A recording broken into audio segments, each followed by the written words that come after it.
think that the majority of the population have been following the guidelines today around travel. I think we all accept that this is a virus which can move from one area to another, one country to another. And most people have been following those rules. I think there's still a lack of clarity around the enforceability of this. There are dozens of exemptions for all sorts of reasons as to why you can travel from one tier to another.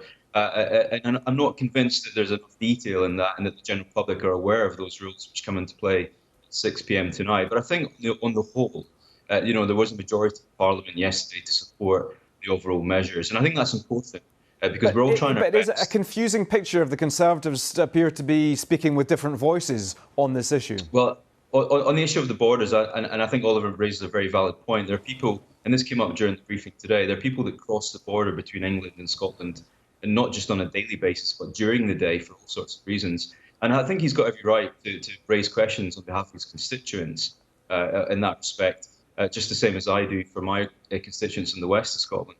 I don't have a border constituency, so I don't always share those difficulties. But I think for the most part, as I said, it's important that the majority of people continue to follow the rules. I mean, there are questions for the government to answer around how the police will be supported to enforce these complex exemptions which exist. Not everyone has access to the regulations or can read them in the way that politicians do. So, Now, there's a duty for government right. to be absolutely clear about what you can and can't do.